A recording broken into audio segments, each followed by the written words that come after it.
Journalist mysteriously resigns after surprising Vladimir Putin with question, commenting on cosmetic surgery rumors. Here's a summary of the article. Media in Russia have been speculating about whether a journalist was forced to resign because she asked Vladimir Putin a surprise question at his annual televised news conference and later posted on social media her thoughts about whether the president used Botox. During the marathon news conference last Thursday, Alisa Yurovskaya from the state-run Yamal region television channel took the microphone and asked Putin about what he could do to speed up the construction of a bridge over the River Ob connecting two local cities, Selekhard and Labatnangi, in the Yamalo-Nenets autonomous region in northwest Siberia.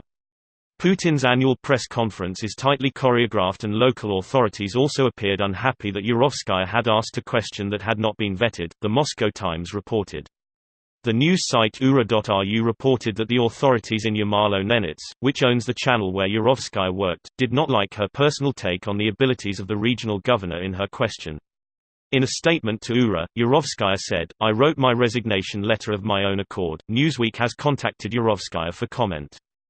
Putin was given trickier questions during the conference, such as from BBC Moscow correspondent Steve Rosenberg, who asked him what he thought of the newly elected British Prime Minister Boris Johnson, given that he had once called the president a ruthless tyrant and like Dobby from Harry Potter. Putin replied he was not concerned about foreign leaders' attitudes towards him, adding, "I know where my country's interests lie.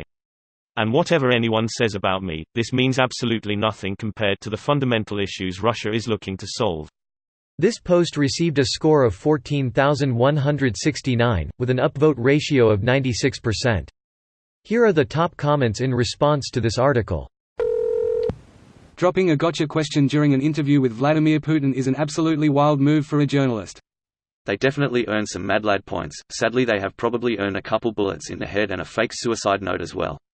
Well, this journalist might actually feel suicidal given the fact that she dropped that kind of question on a person that has a track record of making people cease breathing. Suicide by Putin. It actually sounds like a new Russian fragrance for this holiday season. Smells like blood and misdirections. With a dash of teen spirit. Due to the scare of the character assassination, nobody is going to post a story about Newsweek's journalist forced to resign. Another massively insecure, strong man, what a surprise. For some riveting yet relatively terrifying reading, try From Russia with Blood by Heidi Blake. Putin is a coward who kills his opponents instead of matching their grievances with substantive responses. He's an incredibly weak man who hides behind a veneer of strength. The best bit is that she was sucking up to him, by saying that there was no sign of plastic surgery, and she also praised the local governor. But even just bringing attention to the rumor was enough.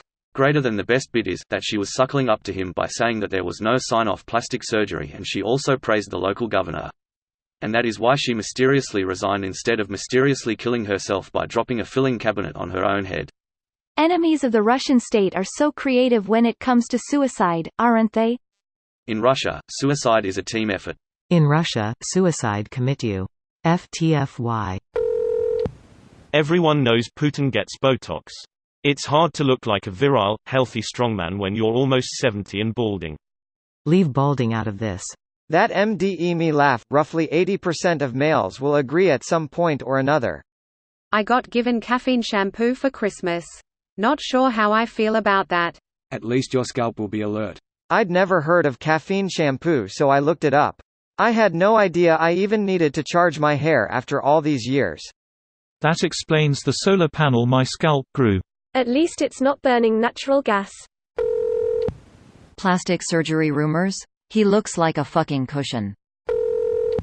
Remember, kids, when Trump, Johnson, Erdogan, Bolsonaro, and other limp-dicked wannabe populist autocrats talk about the press being the enemy of the people, this is Big Daddy influence. They're all the same person, just in a different country. What became of the lessons learned from nationalism? This video was automatically created by Reddit to speech.